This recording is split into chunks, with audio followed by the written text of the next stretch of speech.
Guys, welcome to my YouTube channel. So let's start our last part of this chapter. So topic is fuels. Fuel क्या होते हैं? The materials that are burned to produce a large amount of heat energy are known as fuel. वो वाले material जिसको जलाने पे बहुत सारी हीट निकलती है, उस मटेरियल को हम बोल देते हैं कि वो क्या है, फ्यूल है. जैसे वुड हो गया, लकड़ी को जलाते हैं तो हीट निकलती है. Coal, LPG, kerosene, diesel and petrol are the examples of fuels. ठीक है. So fuels play an important role in our everyday life, क्योंकि किचन में भी हम फ्यूल यूज़ करते हैं LPG, कार में हम डीजल यूज़ करते हैं या पेट्रोल यूज़ करते हैं, है ना. तो फ्यूल्स तो बहुत इंपॉर्टेंट है हमारी लाइफ में because they are used in homes, vehicle and industries. Now classification of fuels. Fuels होते किस टाइप पे हैं? अब फ्यूल्स को ना डिवाइड किया है, क्लासीफाई किया है depending on their state, physical state, मतलब वो सॉलिड है, लिक्विड है या गैस है. ठीक है. So fuels are classified on the basis of the physical state in which they occur. So fuels are classified as solid fuels, liquid fuels and gaseous fuels. Solid fuel exist in solid state in at a room temperature. जब temperature normal है तो जो solid state में होते हैं fuels उनको solid fuels कहते हैं. इसका एग्जांपल्स है coal, coke, charcoal, wood and paraffin wax. Another is liquid fuel, जो कि लिक्विड स्टेट में रहते हैं at a room temperature. Examples are kerosene, petrol and diesel. Next is gaseous fuels, gas जो कि गैसियस स्टेट में रहते हैं रूम टेम्परेचर पे. Examples are liquefied petroleum gas, LPG, compressed natural gas, CNG and the biogas. तो ये 3 types के हमारे फ्यूल्स हो गए. Now very important, what is the calorific value of fuel. आपको सिंपल लैंग्वेज में बताती हूँ. 1 किलो फ्यूल को बर्न करने पे जितनी हीट निकलती है, ठीक है, उसको उस फ्यूल की कैलोरीफिक वैल्यू बोलते हैं कि ये इतनी कैलोरीफिक वैल्यू का है. जैसे बोलेंगे कि लिक्विड जो वो है डीजल जो है वो इतनी कैलोरीफिक वैल्यू रखता है, और वुड को जलाते हैं तो इतना कैलोरीफिक वैल्यू, मतलब 1 kg है दोनों, लेकिन क्यों ज़्यादा हीट को प्रोड्यूस करता है वो हम मेजर करते हैं by the calorific value of the fuel. ठीक है. So all the fuels produce heat energy on burning. सारे फ्यूल्स को जब हम बर्न करते हैं तो हीट निकलती है. Heat produced on burning is different for different fuels.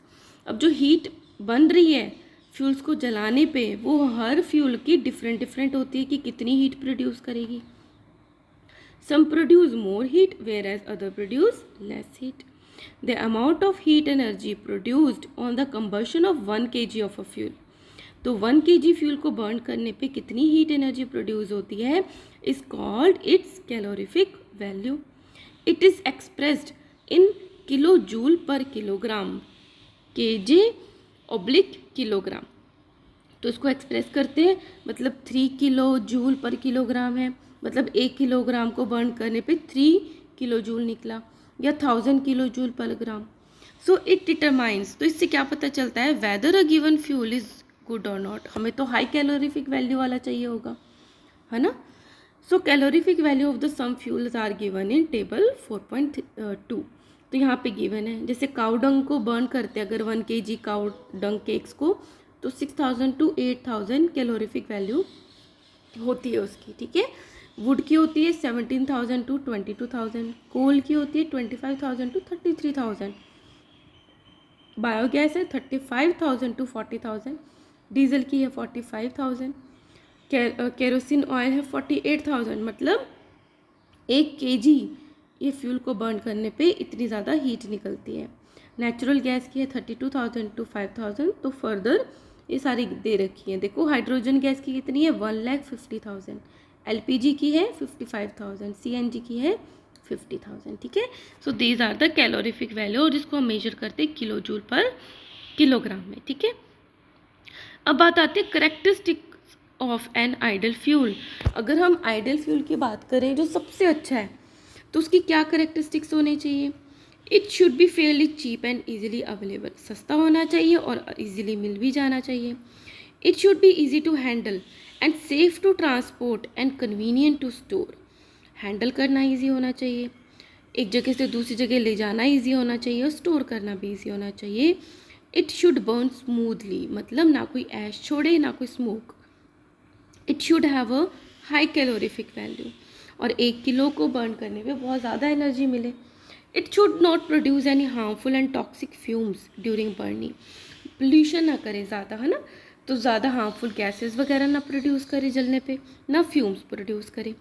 It should not leave ash after burning, राख ना छोड़े. जैसे हमारी एलपीजी गैस है, हम गैस जलाते हैं, खाना बनाते हैं, कोई राख नहीं छूटती, तो उससे वो हम उसको गुड फ्यूल बोलते हैं.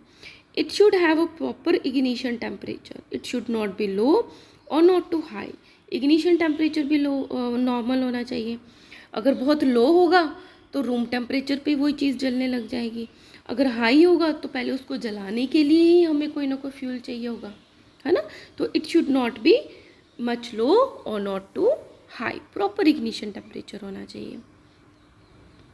राइट.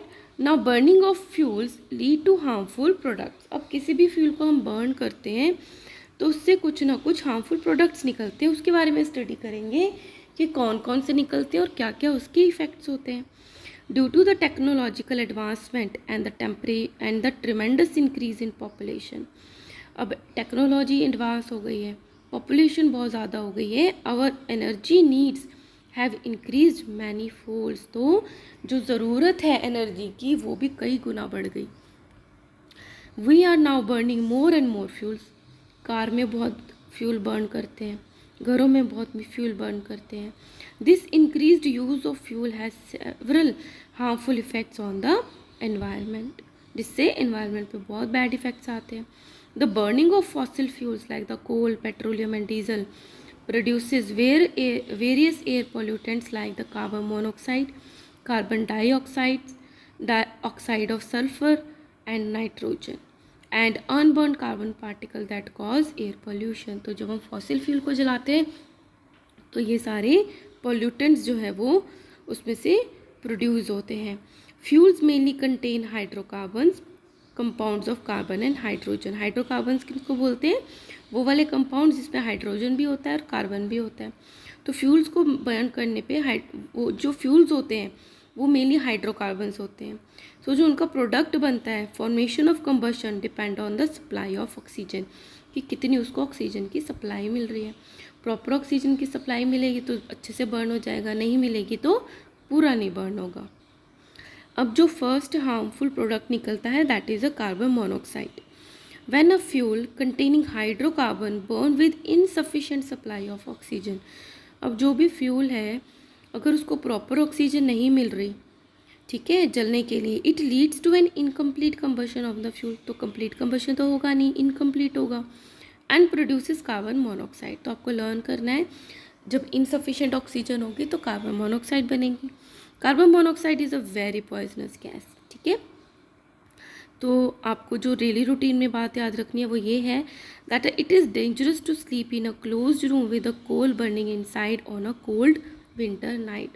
जब बहुत ज़्यादा ठंड है, रात हो गई है, तो आपको अपने रूम के अंदर सारे खिड़की दरवाजे बंद करके अंगीठी नहीं जलानी है, कोयला नहीं जगाना है, वो बहुत डेंजरस है.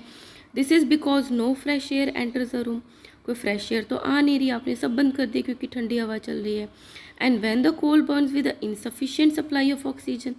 अब एयर ही नहीं आ रही तो ऑक्सीजन की सप्लाई इनसफिशिएंट है तो क्या बनेगा? Carbon monoxide. This leads to the suffocation and cause even death. तो जिससे जो कार्बन मोनोऑक्साइड है वो हमारे हीमोग्लोबिन के साथ मिल जाती है, तो ऑक्सीजन नहीं मिलती हमारी बॉडी को, कार्बोक्सी हीमोग्लोबिन बन जाता है, जिससे सफोकेशन के बाद डेथ हो जाती है. ठीक है, next is carbon dioxide. When a fuel burn with sufficient supply of oxygen. जब फ्यूल को सफिशिएंट सप्लाई मिलती है ऑक्सीजन की और कंप्लीट कंबशन हो रहा है, produces a carbon dioxide, water and energy. For example, complete combustion of methane produces carbon dioxide, water and energy. जब कंप्लीट कंबशन होगा तो क्या बनेगा? Carbon dioxide, water and energy. Carbon dioxide release by the burning of fuel is not a poisonous gas. अब जो carbon dioxide है वो poisonous नहीं है, but if excess of carbon dioxide is released in the atmosphere then it traps more sun rays on the earth surface. तो ये कैसे नुकसानदायक है? अगर ज़्यादा कार्बन डाइऑक्साइड रिलीज़ होगा एटमॉस्फेयर में तो जो सन की रेज आ रही हैं उसकी हीट को ये ट्रैप करके रखता है, रोक कर रखता है। तो उससे क्या होगा? We know that heating up of the earth atmosphere due to the trapping of the solar radiation by green house gases like carbon dioxide is in the atmosphere is called the green house effect. तो इससे जो अर्थ का atmosphere है वो गर्म हो जाएगा, तो इसको बोलते हैं ग्रीन हाउस इफेक्ट। जब कार्बन डाइऑक्साइड ज़्यादा हो जाती है तो जो सन की हीट है वो ट्रैप होके हमारी जो ग्लोबल वार्मिंग हो जाती है ना, तो उसको बोलते हैं green house effect. The increase in the concentration of carbon dioxide in the atmosphere increases the rate of green house effect. जितना ज़्यादा कार्बन डाइऑक्साइड होगी ग्रीन हाउस इफेक्ट भी उतना ज़्यादा होगा। इससे प्रॉब्लम क्या आएगी? This leads to an increase in the average temperature of earth. अगर एवरेज टेम्परेचर अर्थ का 30 डिग्री रहता था तो बढ़ के 35-40 रह जाएगा। And this is called the global warming. So global warming is the rise in the average temperature of the earth atmosphere. Global warming मतलब हम ऐसे नहीं कि नॉर्थ पोल साउथ पोल या मीडियल की बात कर रहे हैं, नहीं, ग्लोबल मतलब एवरेज टेम्परेचर की बात कर रहे हैं अर्थ की एटमॉस्फेयर की, ठीक है। सो ग्लोबल वार्मिंग से क्या होता है? Adversely affect the monsoon rain, जो हमारी बारिशें हैं उस पर इफेक्ट पड़ता है। Causes the changes in seasonal pattern भी चेंज हो जाते हैं, समर विंटर मानसून स्प्रिंग के। Causes excessive melting of the polar ice. Global warming हो रही है तो हमारे नॉर्थ पोल साउथ पोल पे जितने भी आइस है वो बहुत पिघलने लग जाती है, टेम्परेचर बढ़ गया। Rising the level of water in the seas and the ocean. अब पिघल के वो बर्फ़ कहाँ जाएगी? हमारे समुद्र में जाएगी। This can cause the flooding in the coastal area. अब तो समुद्र के किनारे कोस्टल जो एरियाज़ है वहाँ पर बाढ़ आने लग जाती है। And submerging of the many low lying areas. तो बहुत जो नीचे की तरफ एरियाज़ है वो डूब जाते हैं, ठीक है। Third is sulphur dioxide. Burning of the coal and diesel releases sulphur dioxide. जब कोयला और डीजल जलाते हैं तो सल्फर डाइऑक्साइड गैस रिलीज होती है। It is an extremely suffocating and corrosive gas. ये बहुत सफोकेटिंग कॉज करती है, सफोकेशन कॉज करती है और जलन प्रोड्यूस करती है। मोर ओवर का sulphur dioxide dissolve in rain water and form the sulphuric acid.